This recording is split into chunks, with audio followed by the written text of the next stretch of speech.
ರಾಜ್ಯಕ್ಕೆ ಭರ್ಜರಿ ರೈಲು. ಬೆಂಗಳೂರು ಟು ಮುಂಬೈ ಹೊಸ ಸೂಪರ್ ಫಾಸ್ಟ್. ಉತ್ತರ ಕರ್ನಾಟಕಕ್ಕೆ ಮತ್ತೊಂದು ಬಂಪರ್. ನಮಸ್ಕಾರ ಸ್ನೇಹಿತರೆ, ಅಂತೂ ಇಂತೂ ಕರ್ನಾಟಕಕ್ಕೆ ಈಗ ಮತ್ತೊಂದು ಕ್ರೂಷಿಯಲ್ ರೈಲಿನ ಆಗಮನ ಆಗ್ತಾ ಇದೆ. ಅದರಲ್ಲೂ ಕೂಡ ಉತ್ತರ ಕರ್ನಾಟಕದ ಜನರ 40 ವರ್ಷಗಳ ಬೇಡಿಕೆಯೊಂದು ಈಗ ಈಡೇರಿದೆ. ಕೇಂದ್ರ ಸರ್ಕಾರ ಬೆಂಗಳೂರು ಮುಂಬೈ ನಡುವೆ ಹೊಸ ಸೂಪರ್ ಫಾಸ್ಟ್ ಟ್ರೈನ್ ಆರಂಭಿಸ್ತಿದೀವಿ ಅಂತ ಘೋಷಿಸಿದ್ದು ಎಲ್ಲಾ ಕಡೆ ಬಹಳ ಸಂತೋಷ ವ್ಯಕ್ತವಾಗ್ತಿದೆ. ಅದರಲ್ಲೂ ಕೂಡ ಬೆಂಗಳೂರಿಂದ ಬೇಗ ತಮ್ಮ ಊರು ಸೇರಬೇಕು ಅನ್ನೋರಿಗೆ, ಟ್ರಿಪ್ ಬಿಸ್ನೆಸ್ ಅಂತ ಮುಂಬೈಗೆ ಹೋಗಬೇಕು ಅನ್ನೋರ್ಗೂ ಕೂಡ ಇದರಿಂದ ಸಾಕಷ್ಟು ಅನುಕೂಲ ಆಗುತ್ತೆ. ಕೇಂದ್ರ ಸಚಿವ ಪ್ರಹ್ಲಾದ್ ಜೋಶಿ ಇದನ್ನ ಕನ್ಫರ್ಮ್ ಮಾಡಿದ್ದು ಬಹುದಿನಗಳ ಕನಸು ನನಸಾಗ್ತಾ ಇದೆ. ಕೇವಲ ಮುಂಬೈಗಲ್ಲ, ಉತ್ತರ ಕರ್ನಾಟಕದ ಭಾಗಕ್ಕೆ, ಬೆಳಗಾವಿ ಭಾಗಕ್ಕೆ ಕ್ವಿಕ್ ಆಗಿ ತಲುಪೋಕ್ಕೂ ಕೂಡ ಇದರಿಂದ ಬಹಳ ಹೆಲ್ಪ್ ಆಗುತ್ತೆ. ಈ ಮೂಲಕ ಉದ್ಯಾನ್ ರೈಲಿಗೆ ಸೆಡ್ಡು ಹೊಡೆಯೋಕೆ ಈಗ ಹೊಸ ಟ್ರೈನ್ ಆಗಮನ ಆಗ್ತಿದೆ. ಕಂಪ್ಲೀಟ್ ಮಾಹಿತಿಯನ್ನ ಈ ವರದಿಯಲ್ಲಿ ನಾವು ಪಡಿತಾ ಹೋಗೋಣ. ಕಡೆ ತನಕ ಮಿಸ್ ಮಾಡದೆ ನೋಡಿ. ಹಾಗೇನು ಕೂಡ ಸಬ್ಸ್ಕ್ರೈಬ್ ಮಾಡದೇ ಇರೋ ವೀಕ್ಷಕರು ದಯವಿಟ್ಟು ಸಬ್ಸ್ಕ್ರೈಬ್ ಮಾಡಿ, ಪಕ್ಕದ ಬೆಲ್ ಐಕಾನ್ ಮೇಲೆ ಕ್ಲಿಕ್ ಮಾಡೋದನ್ನ ಮರಿಬೇಡಿ. ಹಾಗೆ ವ್ಯಾಲ್ಯೂಯಬಲ್, ಜೀವನಕ್ಕೆ ವ್ಯಾಲ್ಯೂ ಆಡ್ ಮಾಡುವಂತಹ ಉತ್ತಮ ಗುಣಮಟ್ಟದ ಮೆಂಬರ್ಸ್ ಓನ್ಲಿ ವಿಡಿಯೋಸ್ಗಾಗಿ ಹಾಗೂ ಮೆಂಬರ್ಸ್ ಓನ್ಲಿ ಲೈವ್ನಲ್ಲೂ ಕೂಡ ಪಾಲ್ಗೊಳ್ಳೋಕೆ ನೀವು ಮಸ್ತ್ ಮಗ ಪ್ರೀಮಿಯಂ ಮೆಂಬರ್ಶಿಪ್ ಅನ್ನ ಕನ್ಸಿಡರ್ ಮಾಡಬಹುದು. ವಿಡಿಯೋ ಕೆಳಗಡೆ ಜಾಯಿನ್ ಬಟನ್ ಮೂಲಕ ಆಂಡ್ರಾಯ್ಡ್ ಯೂಸರ್ಸ್ ಡೈರೆಕ್ಟ್ಲಿ ಅಲ್ಲೇ ಜಾಯಿನ್ ಆಗಬಹುದು. ಆಪಲ್ ಯೂಸರ್ಸ್ಗೆ ಡಿಸ್ಕ್ರಿಪ್ಷನ್ ಮತ್ತು ಪಿನ್ ಮಾಡಿರೋ ಕಾಮೆಂಟ್ನಲ್ಲಿ ಪ್ರತ್ಯೇಕ ಮೆಂಬರ್ಶಿಪ್ ಲಿಂಕ್ ಅನ್ನು ಕೊಟ್ಟಿರ್ತೀವಿ, ಅದರ ಥ್ರೂ ಜಾಯಿನ್ ಆಗಬಹುದು. ಬನ್ನಿ ಕ್ವಿಕ್ ಆಗಿ ವರದಿಯನ್ನು ಆರಂಭ ಮಾಡೋಣ. ಬರ್ತಿದೆ ಸೂಪರ್ ಫಾಸ್ಟ್ ಟ್ರೈನ್, ದಶಕಗಳ ಕೊರಗಿಗೆ ಕೊನೆಗೂ ಮುಕ್ತಿ. ಸ್ನೇಹಿತರೆ, ಬೆಂಗಳೂರು ಮತ್ತು ಮುಂಬೈ ನಡುವೆ ಇಷ್ಟು ದಿನ ಉದ್ಯಾನ್ ಎಕ್ಸ್ಪ್ರೆಸ್ ಮಾತ್ರ ಸಂಚಾರ ಮಾಡ್ತಾ ಇತ್ತು. ಆಂಧ್ರವನ್ನ ದಾಟಿ ಮತ್ತೆ ಕರ್ನಾಟಕಕ್ಕೆ ಬಂದು ಮಹಾರಾಷ್ಟ್ರಕ್ಕೆ ಹೋಗಬೇಕಿತ್ತು. ಭರ್ತಿ 1,500 ಕಿಲೋಮೀಟರ್ ಪ್ರಯಾಣ ಮಾಡಿ 24 ಗಂಟೆ ಜರ್ನಿ ಮಾಡಬೇಕಾಗಿತ್ತು. ಆದರೆ ಈಗ ಅದಕ್ಕೆ ಸ್ವಲ್ಪ ಮುಕ್ತಿ ಸಿಗುತ್ತೆ. ಇಲ್ಲಿ ಒಂದೇ ಒಂದು ರೈಲಿದ್ದ ಕಾರಣಕ್ಕೆ ಈ ರೈಲಿನ ಮೇಲೆ ಭಯಾನಕ ಪ್ರೆಷರ್ ಇತ್ತು, ರಶ್ ಇರ್ತಾ ಇತ್ತು. ತುಂಬಾ ಸಲ ಟಿಕೆಟ್ಗಳು ಸಿಗ್ತಾ ಇರಲಿಲ್ಲ. ಎಲ್ಲಕ್ಕಿಂತ ಮುಖ್ಯವಾಗಿದ್ದು ನಮ್ಮ ರಾಜ್ಯದಲ್ಲಿ ಹೆಚ್ಚು ಪ್ರಯಾಣ ಮಾಡ್ತಾ ಇರಲಿಲ್ಲ. ಹೀಗಾಗಿ ಮಧ್ಯ ಕರ್ನಾಟಕ ಮತ್ತು ಉತ್ತರ ಕರ್ನಾಟಕ ಜನರಿಗೆ ಇದರಿಂದ ನಿರಾಸೆ ಆಗ್ತಾ ಇತ್ತು. ಈ ಕಡೆಯಿಂದಲೂ ಹೊಸ ರೈಲು ಬಿಡಿ, ಸೂಪರ್ ಫಾಸ್ಟ್ ರೈಲು ಬೇಕು ಅಂತ ಜನ ಬೇಡಿಕೆ ಇಡ್ತಾ ಇದ್ರೂ ಕೂಡ ಮುಂಚಿನಿಂದಲೂ. ಅದರಂತೆ ಸುಮಾರು 40 ವರ್ಷಗಳ ನಂತರ ಮುಂಬೈ ಮತ್ತು ಬೆಂಗಳೂರು ನಡುವೆ ಹೊಸ ಟ್ರೈನ್ ಬರ್ತಾ ಇದೆ. ವಿಶೇಷ ಅಂದರೆ ನಮ್ಮ ಕರ್ನಾಟಕದಿಂದಲೇ ಈ ಸಲ ನೇರ ಮುಂಬೈ ತಲುಪೋ ರೀತಿ ಟ್ರೈನ್. ಕೇಂದ್ರ ಸರ್ಕಾರ ಇದಕ್ಕೆ ಅಪ್ರೂವಲ್ ಕೊಟ್ಟಿದ್ದು, ಅನುಮೋದನೆ ಪತ್ರವನ್ನು ಸಚಿವ ಪ್ರಹ್ಲಾದ್ ಜೋಶಿ ಶೇರ್ ಮಾಡಿದ್ದಾರೆ. ತುಂಬಾ ದೊಡ್ಡ ಹೆಜ್ಜೆ. ಇದರಿಂದ ಲಕ್ಷಾಂತರ ಜನರಿಗೆ ಅನುಕೂಲ ಆಗುತ್ತೆ, ವ್ಯಾಪಾರ ವಹಿವಾಟು ವೃದ್ಧಿ ಆಗುತ್ತೆ. ಪಿಎಂ ನರೇಂದ್ರ ಮೋದಿ ಮತ್ತು ರೈಲ್ವೆ ಸಚಿವ ಅಶ್ವಿನಿ ವೈಷ್ಣವ್ ಅವರಿಗೆ ಧನ್ಯವಾದ ಅಂತ ಹೇಳಿದ್ದಾರೆ. ಸಿಎಂಗೋ ಪಿಎಂಗೋ ಈ ರೀತಿ ಕೆಲಸ ಮಾಡಿದಾಗ ಧನ್ಯವಾದ ಯಾಕೆ ಹೇಳಬೇಕು? ಧನ್ಯವಾದ ಹೇಳೋ ಅವಶ್ಯಕತೆ ಇಲ್ಲ. ಅದಕ್ಕಂತಲೇ ಆಯ್ಕೆ ಮಾಡೋದು ನಾವು. ಅಭಿನಂದನೆ ತಿಳಿಸ್ಬೋದು, ವೆಲ್ ಡನ್ ಅಂತ ಹೇಳ್ಬೋದು. ಜೊತೆಗೆ ಇದು ಯಾವ ಕಡೆ ಸಂಚಾರ ಮಾಡುತ್ತೆ ಅಂತಲೂ ಕೇಂದ್ರ ಸಚಿವರೇ ರಿವೀಲ್ ಮಾಡಿದ್ದಾರೆ. ತುಮಕೂರಿನಿಂದ ಬೆಳಗಾವಿ ರಾಜ್ಯದಲ್ಲೇ 600 ಕಿಲೋಮೀಟರ್. ಈ ಹೊಸ ಸೂಪರ್ ಫಾಸ್ಟ್ ರೈಲು ರಾಜ್ಯದಲ್ಲೇ ಹೆಚ್ಚು ಸಂಚಾರ ಮಾಡಲಿದ್ದು, ಮಧ್ಯ ಕರ್ನಾಟಕ ಮತ್ತು ಉತ್ತರ ಕರ್ನಾಟಕ ಭಾಗದಲ್ಲಿ ಅನೇಕ ಮಹಾನಗರಗಳನ್ನ ದಾಟಿ ಹೋಗುತ್ತೆ. ರೈಲ್ವೆ ಇಲಾಖೆ ಕೊಟ್ಟಿರೋ ಮಾಹಿತಿ ಪ್ರಕಾರ ನಮ್ಮ ಸ್ಟೇಟ್ ಅಲ್ಲಿ ಸುಮಾರು 600 ಕಿಲೋಮೀಟರ್ನಷ್ಟು ಪ್ರಯಾಣ ಮಾಡುತ್ತೆ. ಬೆಂಗಳೂರಿಂದ ಶುರುವಾದರೆ ತುಮಕೂರು, ದಾವಣಗೆರೆ, ಹಾವೇರಿ, ಹುಬ್ಬಳ್ಳಿ, ಧಾರವಾಡ ಮತ್ತು ಬೆಳಗಾವಿ ತನಕವೂ ಈ ರೈಲು ಹೋಗುತ್ತೆ. ಈ ಎಲ್ಲ ಮಹಾನಗರಗಳಲ್ಲಿ ಸ್ಟಾಪ್ ಕೊಡ್ತಾರೆ. ಸದ್ಯಕ್ಕೆ ಇನ್ನುಳಿದ ಯಾವ ಕಡೆ ಸ್ಟಾಪ್ ಇರುತ್ತೆ ಅಂತ ಗೊತ್ತಾಗಿಲ್ಲ. ಅಧಿಕೃತ ನೋಟಿಫಿಕೇಶನ್ ಅಲ್ಲಿ ಇದನ್ನ ಉಲ್ಲೇಖ ಮಾಡ್ತಾರೆ. ಆದರೆ ಕೇಂದ್ರ ಸಚಿವರು ಹೇಳಿರೋ ಪ್ರಕಾರ ಈ ನಗರಗಳಲ್ಲೂ ಕೂಡ ನಿಲುಗಡೆ ಇರುತ್ತೆ. ಹಾಗೆ ಸರಾಸರಿ ವೇಗ ಗಂಟೆಗೆ 55 ಕಿಲೋಮೀಟರ್ ಇರಲಿದ್ದು, ಪ್ರತಿ ಸ್ಟಾಪ್ ಅಲ್ಲೂ 7 ರಿಂದ 8 ನಿಮಿಷ ನಿಲ್ಲುತ್ತೆ. ಹೊಸ ಟ್ರೈನ್ ಅಲ್ಲಿ ಉತ್ತಮ ಗುಣಮಟ್ಟದ ಸೌಕರ್ಯಗಳು, ಹೊಸ ಫೀಚರ್ಸ್ ಕೂಡ ಇರಲಿವೆ. 18 ಗಂಟೆ ಒಳಗೆ ಮುಂಬೈ, ರಾಜ್ಯದ ನಗರಗಳು ಇನ್ನೂ ಹತ್ತಿರ. ಈ ಟ್ರೈನ್ ನ ಮಹತ್ವದ ವಿಚಾರ ಅಂದ್ರೆ ಈಗಿರೋ ಉದ್ಯಾನ್ ರೈಲ್ಗಿಂತ ವೇಗವಾಗಿ ಮುಂಬೈ ತಲುಪುತ್ತೆ. ನಿಮಗೆ ಗೊತ್ತಿರಲಿ ಸ್ನೇಹಿತರೆ, ಈಗಿರೋ ಉದ್ಯಾನ್ ಎಕ್ಸ್ಪ್ರೆಸ್ 2 ನಗರಗಳ ಮಧ್ಯೆ ತಲುಪೋಕೆ ಹೆಚ್ಚು ಕಮ್ಮಿ 1 ಡೇ ತಗೊಳುತ್ತೆ. ಮುಂಬೈನಿಂದ ಬೆಂಗಳೂರಿಗೆ ಬರುವಾಗ 32 ಸ್ಟಾಪ್ ಕೊಟ್ಟು ಬರುತ್ತೆ, 21 ಗಂಟೆ ಪ್ರಯಾಣ ಮಾಡುತ್ತೆ. ಹಾಗೆ ಬೆಂಗಳೂರಿಂದ ಮುಂಬೈಗೆ ಹೋಗುವಾಗ 23 ಗಂಟೆ 35 ನಿಮಿಷ ಜರ್ನಿ, 32 ಸ್ಟಾಪ್, ಒಟ್ಟು 1153 ಕಿಲೋಮೀಟರ್ ಟ್ರಾವೆಲ್ ಮಾಡಬೇಕಾಗುತ್ತೆ. ಈ ಟ್ರೈನ್ ನ ಗರಿಷ್ಠ ವೇಗ 130 ಕಿಲೋಮೀಟರ್ ಗಂಟೆಗೆ. ಹಾಲ್ಟ್ ಎಲ್ಲ ಸೇರಿ ಆವರೇಜ್ 52 ಕಿಲೋಮೀಟರ್ ವೇಗ ಹೊಂದಿದೆ. ಮಹಾರಾಷ್ಟ್ರ, ಆಂಧ್ರ, ಕರ್ನಾಟಕವನ್ನ ದಾಟಿ ಸಿಲಿಕಾನ್ ಸಿಟಿಗೆ ಬರ್ತಾ ಇತ್ತು. ಆದ್ರೆ ಈಗ ಈ ಹೊಸ ರೈಲು ಇದಕ್ಕಿಂತ ಹೆಚ್ಚಿನ ವೇಗವನ್ನ ಹೊಂದಿರುತ್ತೆ. ಗರಿಷ್ಠ ವೇಗ 130 ಕಿಲೋಮೀಟರ್ ಆದ್ರೂ ಕೂಡ ಆವರೇಜ್ ಸ್ಪೀಡ್ ಅನ್ನ ಜಾಸ್ತಿ ಮಾಡೋ ಪ್ರಯತ್ನವನ್ನ ನಡೆಸ್ತಾ ಇದ್ದಾರೆ. ಸೊ 18 ಗಂಟೆ ಅಥವಾ ಅದಕ್ಕಿಂತ ಕಮ್ಮಿ ಅವಧಿಯಲ್ಲೇ ಮುಂಬೈ ರೀಚ್ ಆಗ್ಬೋದು.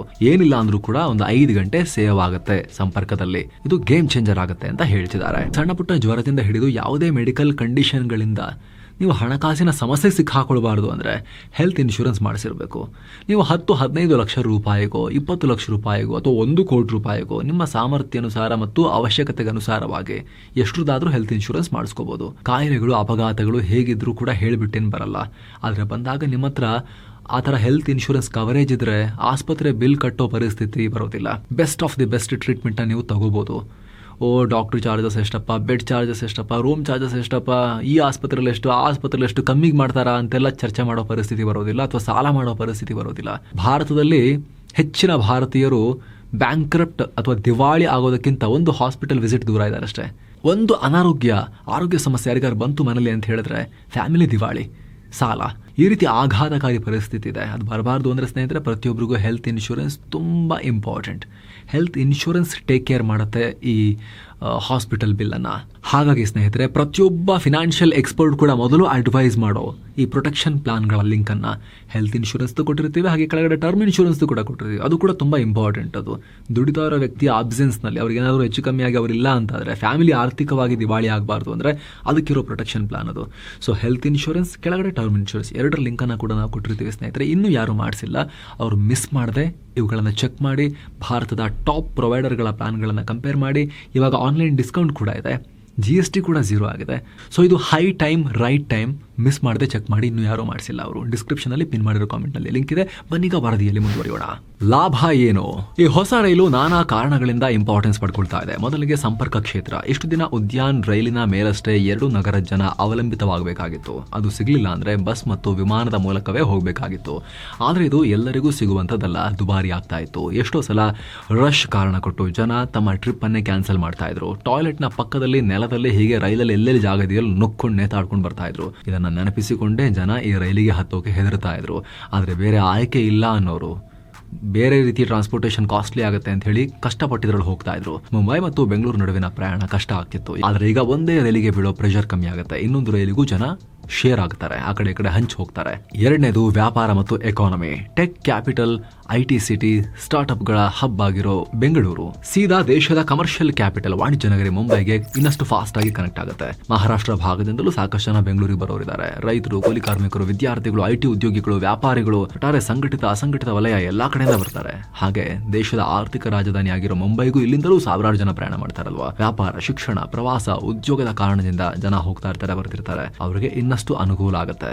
ಅಂತಾರಾಜ್ಯ ಸಹಕಾರ ಸ್ಟ್ರಾಂಗ್ ಆಗುತ್ತೆ. ಪ್ರವಾಸೋದ್ಯಮವೂ ಇಂಪ್ರೂವ್ ಆಗುತ್ತೆ. ಮೂರನೇದಾಗಿ ನಮ್ಮ ಮಧ್ಯ ಉತ್ತರ ಕರ್ನಾಟಕದ ಭಾಗಕ್ಕೆ ಕನೆಕ್ಟಿವಿಟಿ ಜಾಸ್ತಿ ಆಗುತ್ತೆ.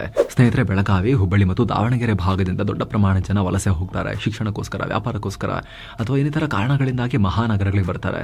ಬೆಂಗಳೂರಿಗಂತೂ ನಿತ್ಯ ಸಾವಿರ ಜನ ಬರ್ತಾ ಇರ್ತಾರೆ. ಆದರೆ ಸರಿಯಾದ ಸಂಪರ್ಕ ಇಲ್ಲ.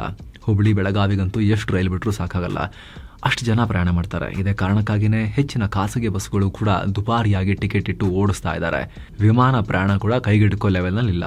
ಸಾಮಾನ್ಯ ಜನರಿಗೆ ಕಷ್ಟ. ಇದರಿಂದ ಈ ಭಾಗದಲ್ಲಿ ಓಡಾಡೋ ಇತರ ರೈಲುಗಳ ಮೇಲೂ ಕೂಡ ಪ್ರೆಷರ್ ಇದೆ.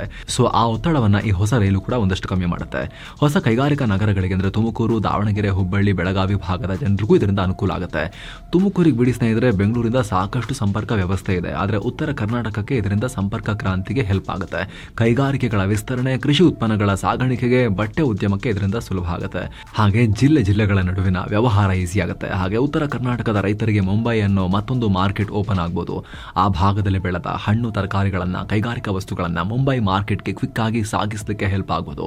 ಪ್ರವಾಸೋದ್ಯಮ ಕೂಡ ಇಂಪ್ರೂವ್ ಆಗುತ್ತೆ. ಎರಡು ಸೈಡ್ ಮುಂಬೈ ಭಾಗದಲ್ಲಿ ಕೆಲಸ ಮಾಡ್ತಿರೋರಿಗೂ ಬೇಗ ಅವರ ಕುಟುಂಬಗಳ ಹತ್ರ ಬರೋಕೆ ಈಸಿ ಆಗುತ್ತೆ ಉತ್ತರ ಕರ್ನಾಟಕ ಭಾಗದಲ್ಲಿ. ಹೀಗಾಗಿ ಈ ಹೊಸ ರೈಲಿನ ಘೋಷಣೆ ತುಂಬಾ ಮಹತ್ವ ಪಡ್ಕೊಳ್ತಾ ಇದೆ. ಉದ್ಯಾನ್ ಕೂಡ ಇರುತ್ತೆ. ಉದ್ಯಾನ ಏನು ಸ್ಟಾಪ್ ಆಗಲ್ಲ, ಅದಿರುತ್ತೆ. ಟೈಮಿಂಗ್ಸ್ ಚೇಂಜ್ ಆಗುತ್ತಾ ಅಂತ ಕೆಲವರು ಕೇಳ್ಬೋದು. ಟೈಮಿಂಗ್ಸ್ ಬಗ್ಗೆ ರೈಲ್ವೆ ಇಲಾಖೆ ಇನ್ನಷ್ಟೇ ಹೇಳಬೇಕು. ಆದರೆ ರೈಲಂತೂ ಇರುತ್ತೆ ಅದು. ಯಾಕಂದರೆ ಉದ್ಯಾನ್ ರೈಲು ಇಂಪಾರ್ಟೆಂಟ್, ಈ ಭಾಗದ ಸಂಪರ್ಕ ನಾಡಿ. ಇದನ್ನು ಬಿಟ್ಟು ಅದನ್ನು ತೆಗೆಯೋದ್ರಲ್ಲಿ ಏನು ಲಾಜಿಕ್ಕೇ ಇಲ್ಲ, ಅದಿರುತ್ತೆ. ಈ ಉದ್ಯಾನ್ ಎಕ್ಸ್ಪ್ರೆಸ್ ಮೆಜೆಸ್ಟಿಕ್ನಲ್ಲಿ ಶುರುವಾಗುತ್ತೆ ಪ್ರಯಾಣವನ್ನು.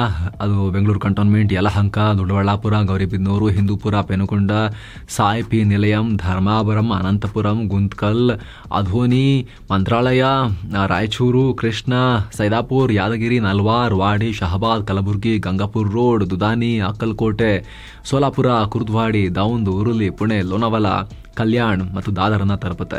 ಹಾಗೆ 1984 ಅಂದರೆ 41 ವರ್ಷಗಳ ಹಿಂದೆ ಅದನ್ನು ಶುರು ಮಾಡಲಾಗಿತ್ತು. ಲೋನಾವಾಲ ಸಮೀಪ ಸಹ್ಯಾದ್ರಿ ಬೆಟ್ಟಗಳನ್ನು ದಾಟಿ ಬ್ಯೂಟಿಫುಲ್ ಜಾಗದಲ್ಲಿ ಪಾಸ್ ಆಗಿ ಹೋಗುತ್ತೆ. ಮಾಕಳಿ, ದುರ್ಗ ಸೇರಿ ಅನೇಕ ಸುಂದರ ತಾಣಗಳನ್ನು ಇದು ತೋರಿಸ್ತಾ ಹೋಗುತ್ತೆ.